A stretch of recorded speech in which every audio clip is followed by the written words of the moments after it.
Hits 105.5. That was Conga by Gloria Estefan and the Miami Sound Machine. Good morning. Welcome to the morning show. Hope everyone is having a wonderful Wednesday morning. In the studio with me, I have Shelby County Commissioner Julie Eheman with Around the County.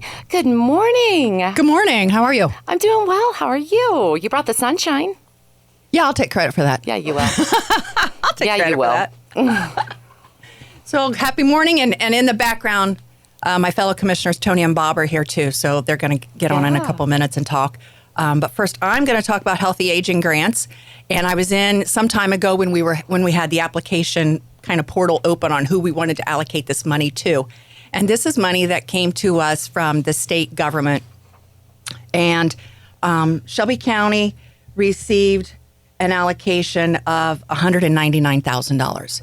And we were given some stipulations on how this could be all divvied up. So we had to follow the, 10% needed to go in for internet, 20% for housing assistance, 20% for meals and food assistance. And the whole goal is to keep some of our elderly in their homes longer, okay? So that's the whole goal of this program. And we're like, okay, so what can we do transformational? Well, we didn't really come up with transformational, but we came up with some good plans, I think, to help people stay in their homes. One of them that we're going to do is help people with extending the Affordable Connectivity Program. The federal government's looking to phase that out, and we've got people that need assistance with paying for their broadband. So we're going to be able to help people pay for their broadband, and there's $23,000 going to pay for that. And Tony's, I forget, that's an additional 134 persons will be able to have funding through that. Okay. So, and then we are allocating $45,000 to Hits 105.5. That was West End Girls. for their mortgage can apply directly to Bridges, and they'll get funding there. We have Job and Family Services is going to do some outreach because they've got a lot of programs that people just don't know about. So for SNAP and Medicaid assistance, they've got 5 dates set where they're going to have these programs where people can come in. They're going to have a luncheon, and it will help. One of them was helping people understand that they can get assistance with their Medicare premium. Oh, I bet a lot of people didn't know that. Yeah. So, That's interesting. Okay. Just knowing what programs are available. Fairhaven is going to increase the number of meals that are home delivered. And so they currently serve 102 clients. They'll be able to serve an additional 44 clients. And then we have Catholic Social Services is also going to do rent, mortgage, and transportation assistance. So this $199,000 gets all divvied up between these different entities, and the program will run starting now, and the money will all have to be spent by the end of September. So if people are in need of those particular buckets, reach out to the entities that I mentioned or call our office, and we'll be more than helpful. Love to help get you to the place where you need to be. Yeah, and the programs, like you said, that they are not aware of, that's available here. Yes. And so it's Job and Family Services and Fairhaven and Catholic Social Services. Those are the places that they should get a hold of. Well, for the Affordable Connectivity Program, have them look on our website. That's being administered through regional planning. Okay. Yeah, so if you're listening, there you go. Thank you. That's good information. And to keep people in their homes. Yes, that's the goal. Yeah. And some of the meals those meals are really, really good. Like I've seen the menu. That's great. They do a wonderful job. I don't have any problem eating at Fairhaven. Yeah. Yeah. All right. So we have the 2 other commissioners. One of them I've spoken to. The other one I haven't. You know how excited I am that he's here. Anyway, I'm excited that all 3 of you here. But after West End Girls by the Pet Shop Boys, we're going to check in with all 3 Shelby County commissioners. This is a fun day for me. Thank you, Julie. So coming up next, West End Girls by the Pet Shop Boys. It's Hits 105.5. Morning. In the studio with me right now, I have Tony Bornhorst and Bob Giozzi, two of the other Shelby County commissioners. I had Julie on earlier. This is Around the County. And good morning, guys. How are you?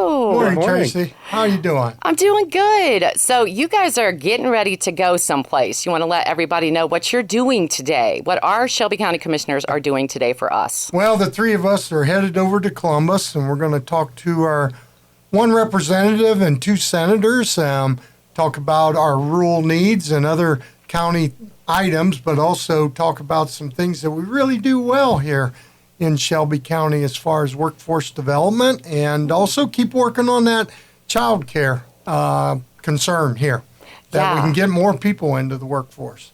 Yeah, that's right. And so, Tony, I've talked to you before, and being a Shelby County commissioner, you're really involved in 4-H and all the things that you do, because all three of you kind of have your special little things that you like to do, and with 4-H as being one of them, and you've been here before talking about that, and I loved it. I've never talked to Bob Giozzi, who's also here. Good morning, sir. Good morning. Good to see you. Okay, so we know some of the things that Tony does, and I know that you do a lot. I hear your name a lot. So what are some of the things that, since you've been a commissioner, that's been kind of your passion? I've been more involved with kind of the social services end of things, and I work with the Bridges Community Action Partnership, and I work with several different organizations on human services needs and stuff. That's kind of been my forte. I retired from the fire department and kind of just moved right into that field. Oh, really? Yeah. I didn't know you were a fireman. Yeah. I've spent 25 years on the Sydney Fire Department, retired as the deputy fire chief and fire marshal for the city.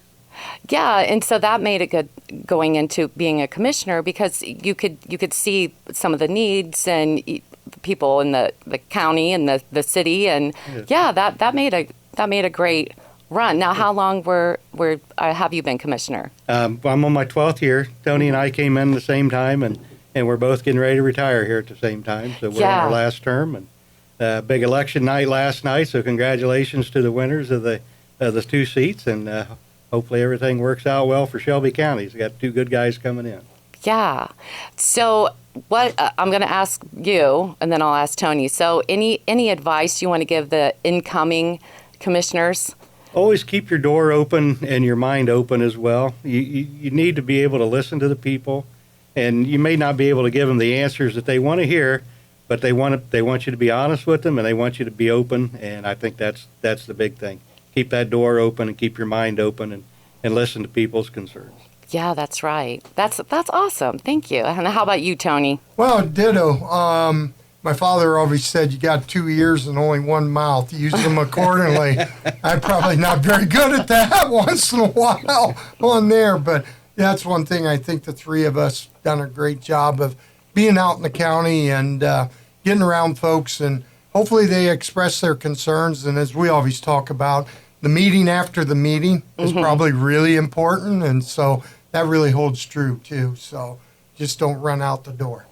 Yeah, and you are, and like I said, I've seen you guys at the fair, and I've seen Julie. People will just walk up to you with their concerns or their questions, and you stop and you listen. And like you said, if you don't have the answer, you'll find it. You will find them help, and that's what I love. You guys being out there, and somebody stops you. You might have to be someplace in 5 seconds, but you're still going to stop and talk to them.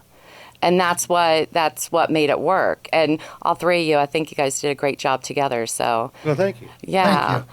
And you're leaving Julie behind, man. She's going to be fine. I'll train the next. You'll train the next two. All right. Now, when is your term up? Like, you're still commissioner right now, right, even though there was an election. I go till January the 3rd. Okay. And then Tony goes to January the 2nd. Okay, so second and third. Yeah. Well, I encourage you guys to come back before, and you can reflect. We'll reflect on your 12 years or almost 13 years by that time, and we'll talk more about that. But it's just been a pleasure. Thank you guys for coming out. You guys are headed to Columbus, and and you're going to talk about Shelby County and what our needs are. So That's thank you right. guys so much. Thank you. Thank you. for having us. Have a good And one. like I said, you're coming back. Coming up next, we're going to take a short break and look at your local weather. It's Hits 105.5.